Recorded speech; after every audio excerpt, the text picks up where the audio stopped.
Perpetually odious, terribly sanctimonious. He is quite ominous. He's fond of dominoes. His letters albibendo cannot keep equilibrium.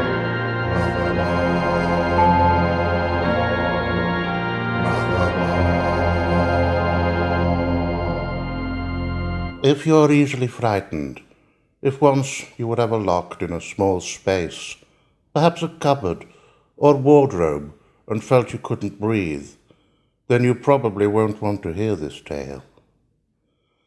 There is a disease which slows the body down. The heart beats only once every minute. The temperature falls, and breathing becomes so shallow it cannot be heard. The blood almost stops in the veins. It looks like death. The doctor listens with the stethoscope, shakes his head slowly, and pronounces the victim to be dead. However, these people are not dead. No, not dead at all. They're merely sleeping. 173 years ago, in a small town in northern England called Southport, several people thought to be dead were lowered in coffins placed 6 feet below ground. Sleeping silently, their occupants did not hear the priest's prayers, nor the soil shovelled onto the lids of their wooden prisons, as layer upon layer of heavy soil was piled on top of them. 55 years later, heavy rain fell on the cemetery for several weeks. It fell in heavy, cold showers, splashing against the gravestones, trickling, seeping into the already sodden soil. The graves became deep baths of mud, indeed so watery that the coffins, undisturbed for decades, were now lighter than the liquid around them.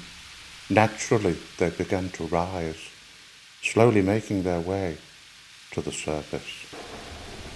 Mr. Blake, the cemetery keeper, called for the grave diggers. "We must take up the coffins and wait until the soil is dry.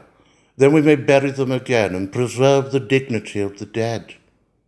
Blake looked sternly at the smaller of the two, still only a boy.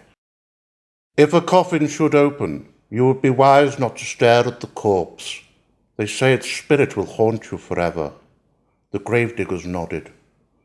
That evening, with great care, they lifted the coffins and placed them onto a cart. But the work was heavy. The mud was almost impossible to stand in. Man and boy grew tired and clumsy. It was difficult to see as night drew in and the bitter cold numbed their fingers. Inevitably, they slipped. As the coffin fell to the ground, the lid came away. The boy stood in terror. Should he look? What was it Blake had said about never looking at the corpse, lest they be haunted by its ghost? But he was weak. He was curious, and he looked. "What is all this shenanigans?" roared Mr. Blake, as the gravediggers flew into the room.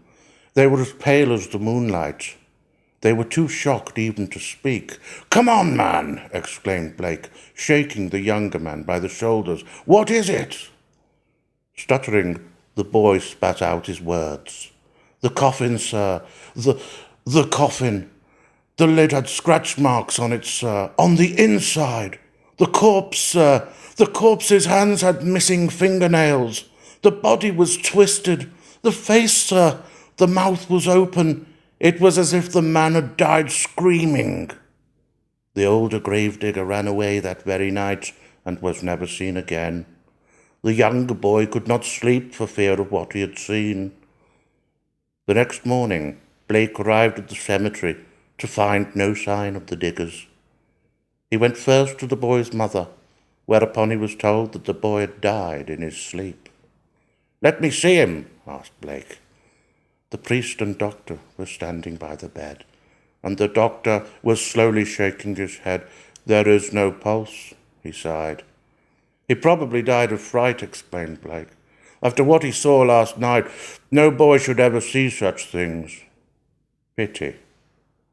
If only the doctor had listened a little longer, he would have heard the pulse that comes only once every minute, the pulse which pushed the blood around the still living body, the pulse which would quicken in a few weeks when the boy would wake up.